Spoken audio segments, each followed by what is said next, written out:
இயேசு உன்னை மாற்றுகிறார் விடுதலை ஊழியத்தின் மூலம் பாவத்தினாலும் சாபத்தினாலும் பிசாசின் பிடியில் இருந்து பலதரப்பட்ட மக்களுக்கு இயேசு விடுதலை கொடுத்து வருகிறார். தினமும் அநேகர் நம்முடைய ஜேசுவை விடுதலை ஸ்தலத்திற்கு வந்து தேவன் கொடுக்கும் விடுதலையையும் சுகத்தையும் பெற்று செல்கிறார்கள். ப்ரேயர் பண்ணுறப்ப எனக்கு அந்த போராட்டம், பிசாசு போராட்டம் எல்லாமே என்னை விட்டு மாறிச்சு. என் மகள் விடுதலை ஆகலையே, நம்ம என்ன இப்படி வாழ்க்கை நான் ரொம்ப கவலைப்பட்டேன். இப்போ ஆண்டனி பிரதருக்கு ஒரு ப்ரேயருக்கு நான் அட்டன் பண்ணேன். என் மகளை கூப்பிட்டு அன்னைக்கு என் மகளும் சந்தோஷமாக இப்போ படிக்குது, நல்ல மார்க் எடுத்துருச்சு. ஏன்னா இப்போ நிறைய மாற்றம் என் குடும்பத்திற்கு. நானும் வேலைக்கு போய் நான் வேலை சேர்த்து நான் நல்லா வேலை செய்கிறேன்.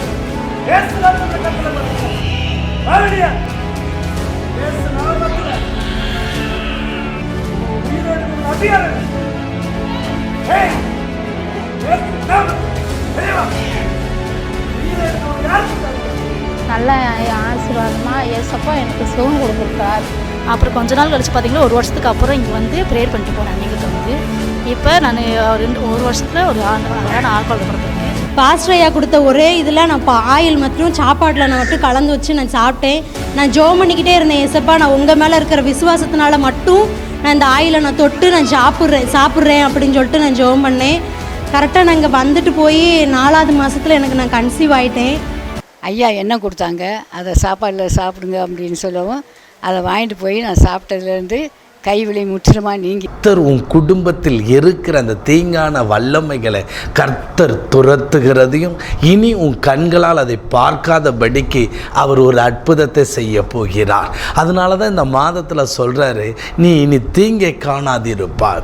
உன்னுடைய தொழிலில், உன்னுடைய வேலை ஸ்தலத்தில், உன் அருகாமையில் இருந்து உன் கூட நேசித்து, உன் அன்பாக நேசித்து, உன் நல்ல நட்பாக இருந்த, ஆனால் அவர்களோ உனக்கு விரோதமாய் பொறாமை கொண்டு எரிச்சலோடு உன்னை அழிச்சிடணும், ஒன்றுமில்லாமல் ஆக்கிடணும். இன்றைக்கு பொறாமையோடு எரிச்சலோடு இருக்கிறாங்களா?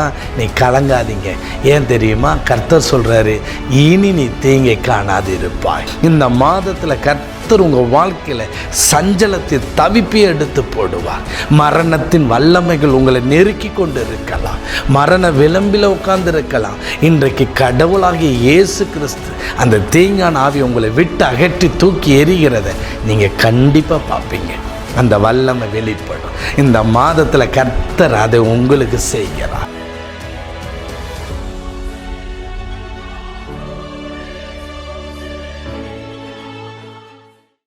ஆண்டவராகிய இயேசுவின் இனிதான நாமத்தினாலே என் அன்பு ஜேசுவை குடும்பத்தினர் மற்றும் இந்த சேனலை சப்ஸ்கிரைப் பண்ணியிருக்கிற மற்ற இந்த நாளில் புதிதாக பார்க்குற உங்கள் அனைவருக்கும் இந்த ஜூன் மாதத்தின் உங்களுக்கு என் அன்பின் வாழ்த்துக்களையும் ஆசீர்வாதத்தையும் நான் சொல்லிக்கொள்ள விரும்புகிறேன்.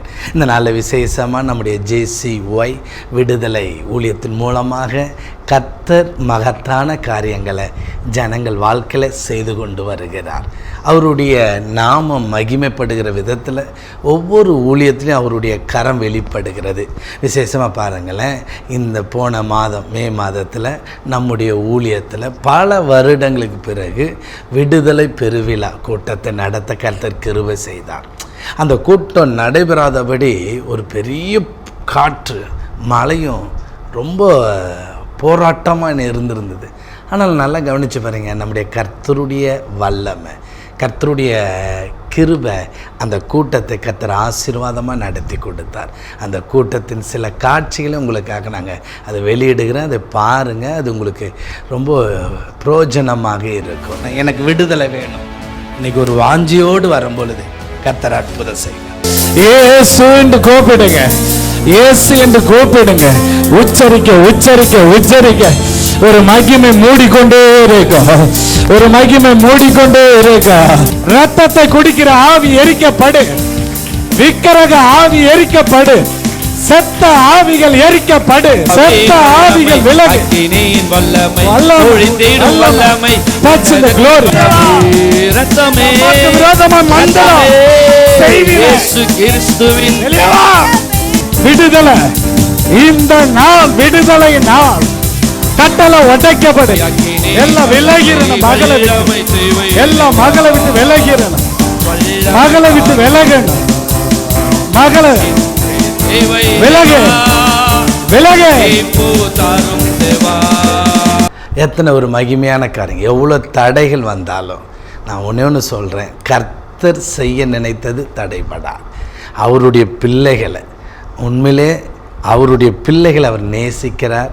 எவ்வளோ தடை வந்தாலும் அவர் இறங்கி அந்த தடைகளை அதை அமுத்தி கர்த்தர் தம்முடைய நாம மகிமைக்காக தாம் வல்லமையை வெளிப்படுத்துகிறார்.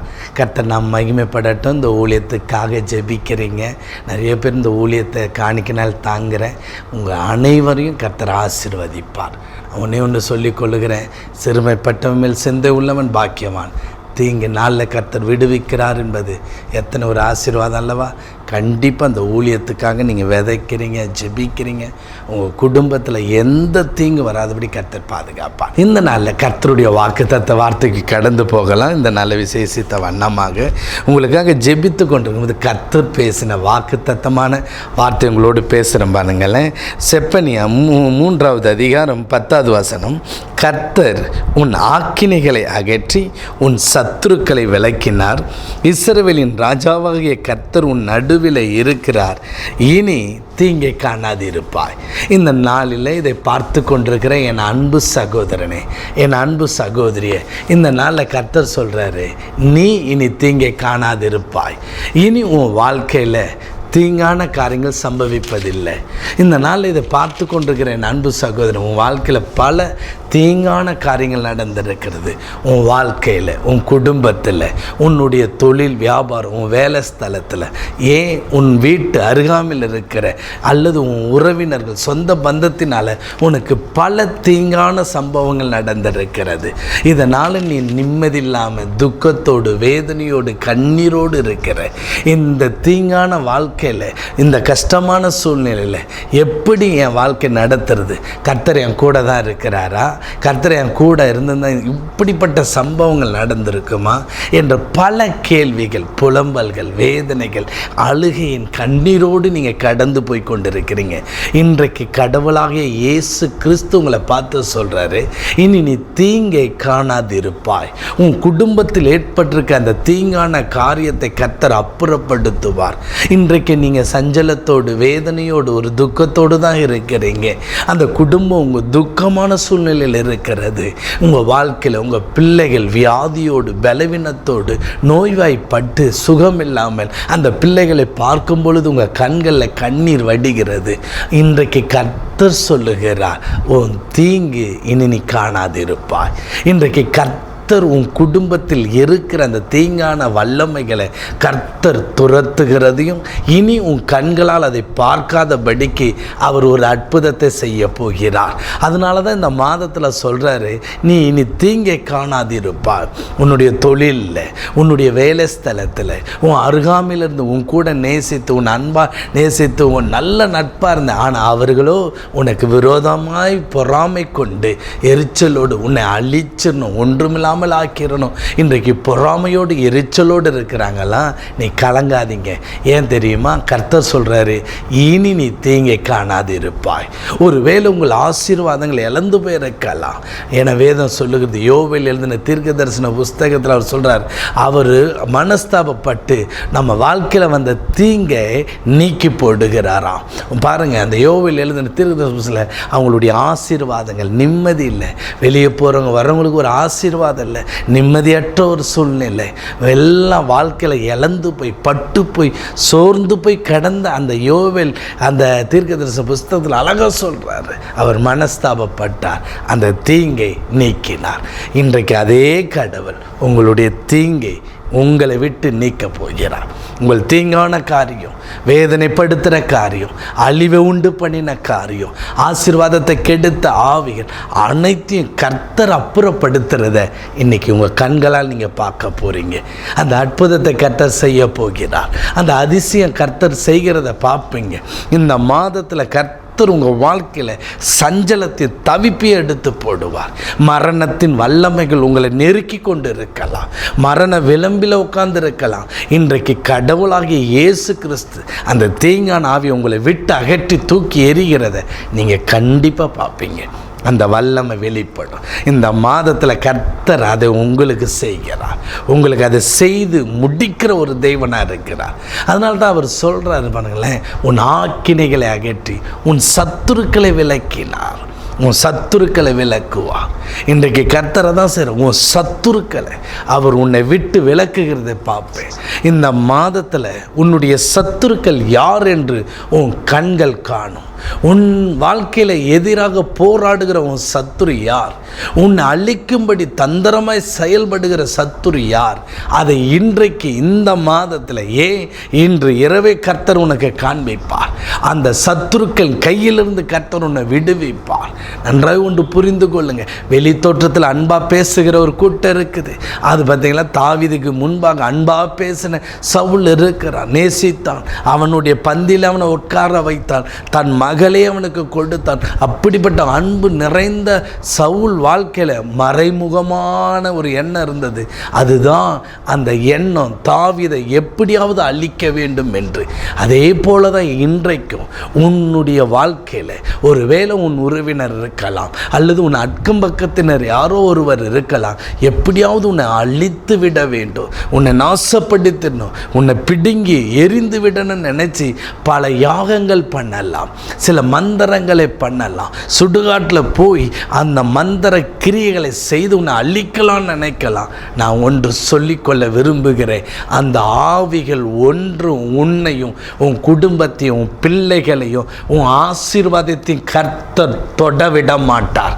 கர்த்தர் உன்னை எல்லாம் அந்த மந்திர செய்வினை கட்டுகளிலிருந்து உன்னை விலக்கி காப்பதை நீ பார்ப்ப. அதனால தான் அவர் இன்னைக்கு செய்ய போகிறார். உன் சத்துருக்களை விலக்குவார். உன் சத்துருக்களை விலக்குறத உன் கண்கள் பார்க்கும். கண்டிப்பாக கர்த்தர் அதை காட்டுவார். இன்றைக்கு ஒரு விடுதலை கர்த்தர் உனக்கு கொடுப்பார். ஒரு அதிசயம் கர்த்தர் நடக்கும். சில நேரத்தில் உன் அறியாமல் உன் கூட இருந்த நபர்கள் பிரிந்து போயிருக்கலாம். நீ யோசித்து அதை வேதனைப்பட்டு என்னை விட்டு போய்விட்டார்களே, நீ கண்ணீர் வடிக்கல. நீ கண்ணீர் வடிக்காத.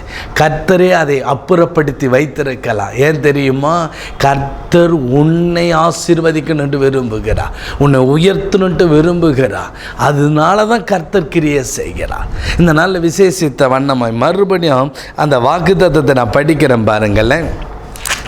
அதாவது கர்த்தர் உன் ஆக்கினைகளை அகற்றி உன் சத்துருக்க விலக்கினார். இஸ்ரவேலின் ராஜாவாகிய கர்த்தர் உன் நடுவில் இருக்கிறார், இனி தீங்கை காணாதிருப்பாங்க.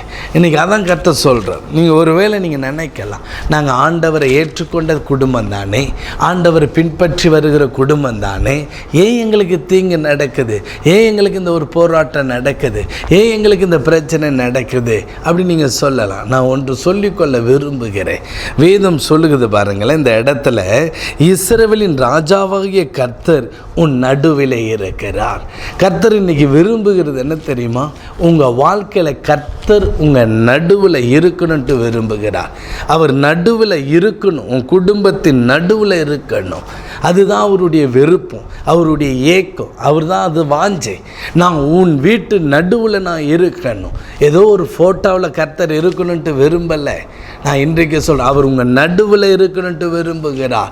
உங்கள் நடு மையத்தில் அவர் இருக்கணும்ட்டு விரும்புகிறார். இன்றைக்கு கர்த்தர் உங்கள் வீட்டு நடுவில் இல்லாத காரணத்தினால தான் பல இழப்புகள், அழிவுகளை உங்களை தொட்டு இருக்கிறது. காரணம் என்ன தெரியுமா? அவர் உங்கள் நடுவில் இல்லை. உங்கள் நடுவில் அவர் உலாவில், அவர் உங்கள் நடுவில் உங்கள் குடும்பத்தில் அவர் இருக்க நீங்கள் இடம் கொடுக்கலை. நல்லா கவனித்து பாருங்கள். அவர் சொல்கிறாரு, என்ன சொல்கிறாரு பாருங்களேன்.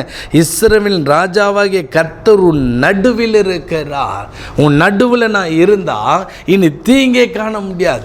சரி, அவர் நடுவில் இருந்தால் என்ன நடக்கும்? என்னோட எடுத்துக்கொள்ளுங்க. சகரியா எழுதின தீர்க்க தரிசன புஸ்தகம் 2வது அதிகாரம் 5வது வசனம். நான் அதற்கு சுற்றிலும் அக்கினி மதிலாயிருந்து அது நடுவில் மகிமையாயிருப்பேன் என்று கர்த்தர் சொல்லுகிறார். நல்லா கவனித்து பாருங்க. அதை சுற்றிலும் அக்கினி மதிலாயிருப்பாராம்.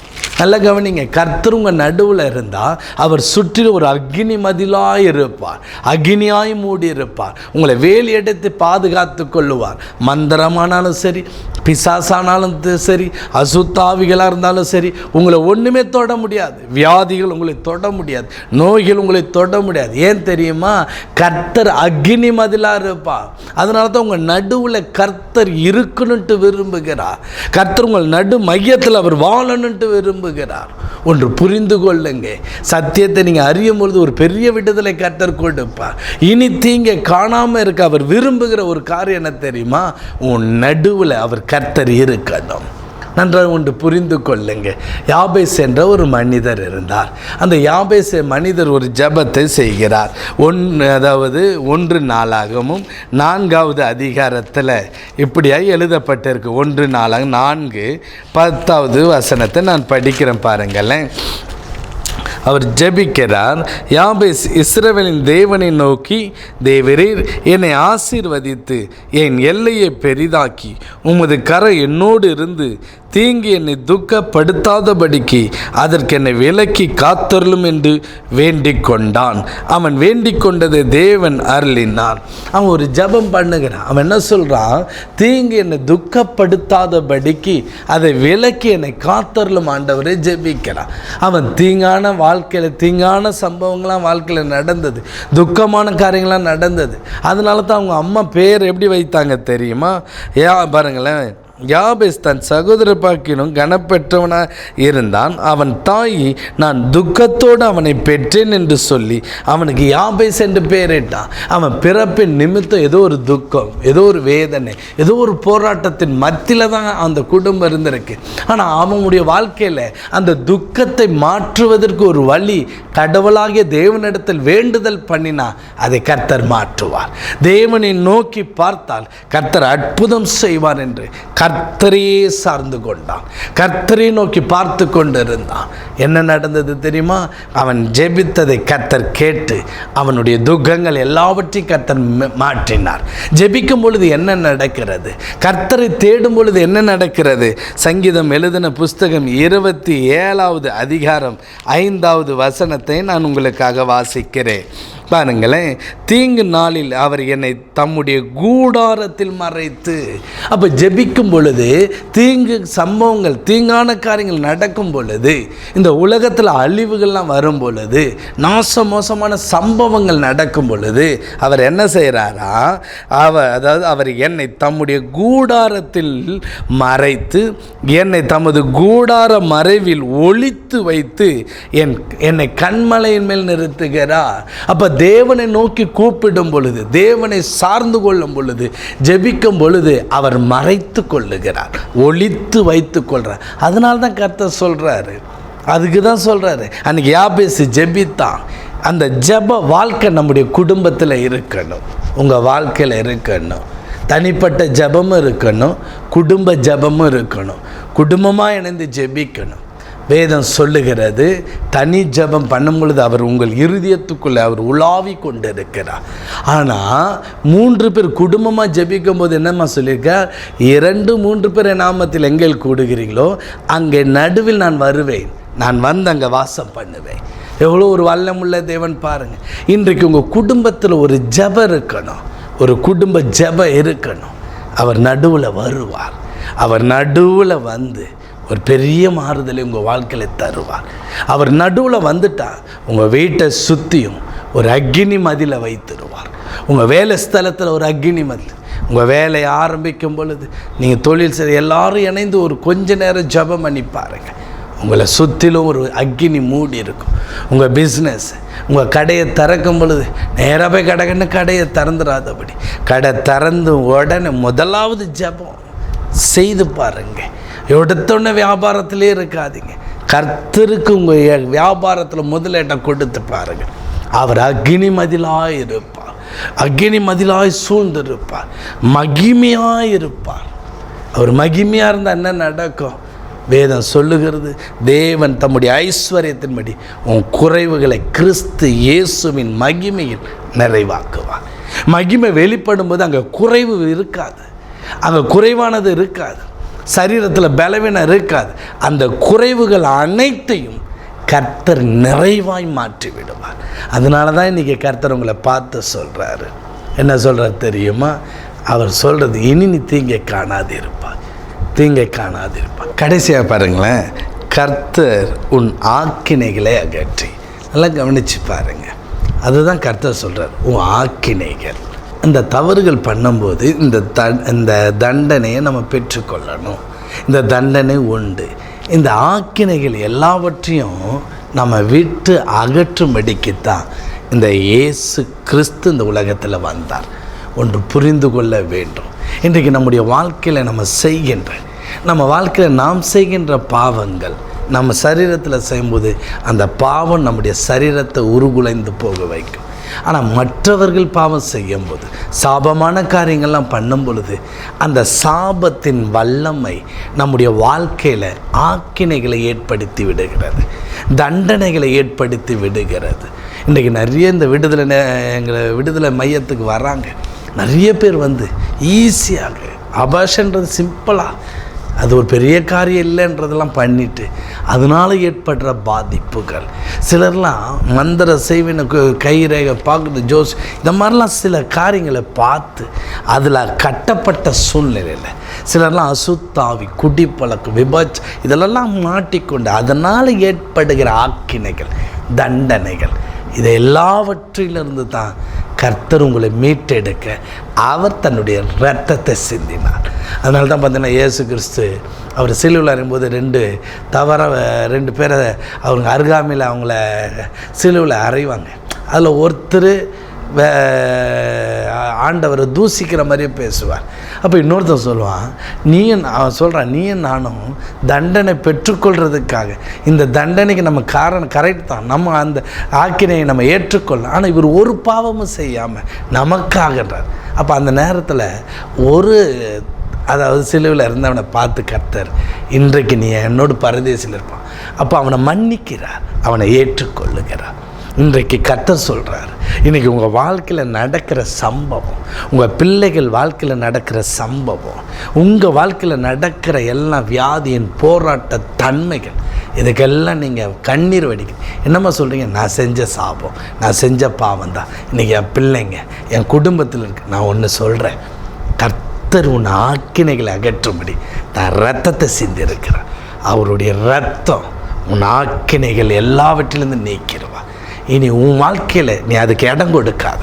உன் வாழ்க்கையில் நடந்த பழைய பாவங்கள், பழைய சம்பவங்கள் உங்களோடு போராடுமான ஒரே வார்த்தை சொல்லுங்கள், இயேசு என் ஆக்கினைகளை எல்லாவற்றையும் அவர் ஏற்றுக்கொண்டார், அவரே என் ஆக்கினைகளிலிருந்து என்னை விடுவித்திருக்கிறார். அப்படி வாய் திறந்து பேசுங்க, அந்த இரத்தத்தை நம்புங்க.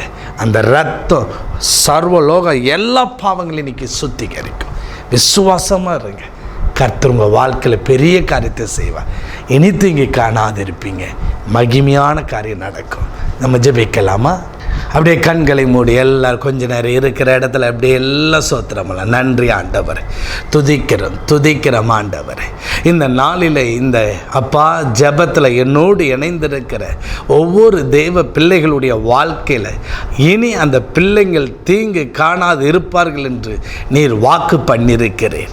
அந்த பிள்ளைகள் அனுபவிக்கின்ற துக்கம், துன்பம், வேதனை, சரீர வலிகள், மந்திர போராட்டங்கள், பிசாசின் கட்டுகள், இதனால் வேதனையோடு, கண்ணீரோடு, கவலையோடு இருக்கிற அவங்க வாழ்க்கையில் எப்பொழுதுமே அழிவு, ஆசீர்வாத தடைகள், ஒரு முன்னேற்றம் இல்லாமல் இருக்கிற எல்லா காரியத்திலையும் கர்த்தாவே நீர் சொன்னீர், இனி தீங்கு காணாது இருப்பார். அந்த வல்லமை வெளிப்படட்டும், அந்த வல்லமை இயேசுவின் நாமத்தில் வெளிப்படட்டும்.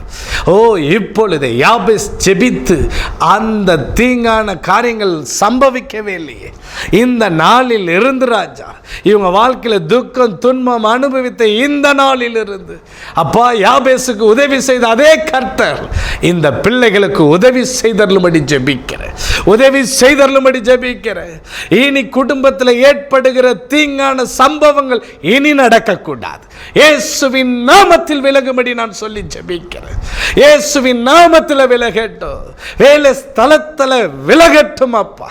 வேலை ஸ்தலத்தில் துக்கப்படுத்துகிற சம்பவங்கள் விலகி போகட்டும், தொழில் வியாபாரத்தில் அது விலகி போகட்டும், வீட்டு சுற்று பகுதியில் சோத்திரிக்கிற எல்லாம் விலகி போகட்டும் ஆண்டவர். துக்கமான சம்பவங்கள், தீங்கான சம்பவங்கள், அழிவின் சம்பவங்கள், நாசம், மோசத்தின் வல்லமைகள், எல்லாம் மந்திர கிரியைகள் இயேசுவின் நாமத்தில் விலகி போகட்டும் ஆண்டவர். விலகி போகட்டும், இயேசு ரத்தத்தில் விலகட்டும் ஆண்டவர். நீர் அப்படி செய்கிறதுக்காக நன்றி. ஒரு வல்லமை இறங்குகிறது இப்பொழுது, அந்த வல்லமை பெற்றுக்கொள். தேவ வல்லமை, என் அன்பு மகளே, நீ அழப்போகிறதில்லை. உன் கண்ணீரை கர்த்தர் மாற்றி போடுகிறார். உன் துக்க நாட்கள் முடிகிறதை கர்த்தர் சொல்லுகிறார். உன் துன்பத்தின் வலிகள் விலகுகிறது. ஓ, துன்பத்தின் கண்ணீர் விலகுகிறது. அந்த வல்லமை வெளிப்படுகிறது. ஓ, நன்றி நன்றி. மகிமையின் கடவுள் உன் வாழ்க்கையில் வெளிப்படுகிறார். ஓ, தேங்க்யூ ஜீசஸ். அடைக்கப்பட்ட வாசல்கள் திறக்கப்படுகிறது. கர்த்தர் உனக்கு சொன்ன வாக்குத்தத்தங்கள் எல்லாம் தடைபடாது. அவர் செய்ய நினைத்ததெல்லாம் நடக்கும் வாழ்க்கையில். ஓ, அவர் உன் நடுவில் இருக்கிறார். இஸ்ரவேல் ஜனங்கள் நடுவில் பரிசுத்த ஆவியானவர் நிலை கொண்டிருந்தார் அல்லவா? அதே ஆவியானவர் உன் வாழ்க்கையில் நிலை கொண்டிருக்கிறார். ஓ, தேங்க்யூ, க்ளோரி. அவரே அக்கினி ஸ்தம்பமாகவும் கூட இருப்பார், மேக ஸ்தம்பமாக இருப்பார். இனி அழிவு உன் வாழ்க்கையில் வராது, உன் வாசலுக்குள்ளே வராது. கர்த்தரே உன்னை பாதுகாப்பார். உன் சத்துருக்கள் இந்த மாதம் விலகுவார்கள். உன் சத்துருக்கள் இந்த மாதம் கர்த்தர் துரத்தி அடிப்பார். உன் சத்துருக்கள் இனி உன்னை மேற்கொள்ள முடியாது. சத்துருக்கள் காணாமல் போகிறத நீ பார்ப்ப. கர்த்தரே உன்னோடு இருப்பாராக. Thank you, glory to Jesus. அந்த வல்லமை வெளிப்படுங்க. கர்த்தர்கிட்ட ஒப்பு கொடுங்க. கர்த்தரை தேட ஆரம்பிங்க. அவர் அறிகிற ஒரு வாசனை உங்கள் வீட்டுக்குள்ளே வெளிப்படட்டும். Thank you father. அன்பு தகப்பனே, இந்த நாளில் நீர் கொடுத்த வாக்கு தத்தத்தை சொல்லி இந்த பிள்ளைகளுக்கு ஜெபம் பண்ணிருக்க. இந்த பிள்ளைகள் ஒவ்வொருவருக்கும் உம்முடைய அற்புதம் உள்ள கரம், ஆணி பாய்ந்த கரம், உம்முடைய இரத்தத்தினால் இந்த பிள்ளைகள் ஆக்கினைகளை அகற்றி போட்டு அந்த சாபமான சம்பவங்கள், சாபமான காரியங்களை அகற்றி போட்டு இந்த பிள்ளைகளை சந்தோஷப்படுத்தும். குடும்பத்தில் ஒரு சந்தோஷம் வரட்டும், சந்தோஷம் வரட்டும். நீர் அப்படி செய்கிறதுக்காக சோத்திரம் ஏசு நாமத்தில் ஆமேன், ஆமேன். என் அன்புக்குரியவர்களே, கர்த்தருடைய வல்லமை பிரசன்னம் உங்களை தொட்டிருக்கிறது. உங்களுக்கும் தேவ மகிமை வெளிப்படும். கர்த்தருடைய கரம் கூட இருந்து நடத்தும் இந்த மாதம், ஜூன் மாதம் உங்களுக்காக நாங்கள் ஜெபிக்கணும் விரும்பினீங்கன்னா எங்களுடைய வாட்ஸ்அப் நம்பருக்கு உங்கள் ஜெப விண்ணப்பங்கள் அனுப்புங்க. உங்களுக்காக ஜெபிக்கிறோம். புதிதாக நீங்கள் இதை பார்ப்பீர்கள் என்றால் இந்த சேனலை நீங்கள் சப்ஸ்கிரைப் பண்ணிக்கொள்ளுங்க. ஒவ்வொரு வாரமும் வேலைக்கிழமை விடுதலை நேர நிகழ்ச்சி இரவு 9:30 மணிக்கு நடைபெறுகிறது. அந்த கூட்டத்தில் கலந்து கொள்ளுங்கள். கர்த்தர் உங்களை ஆசீர்வதிப்பாராக.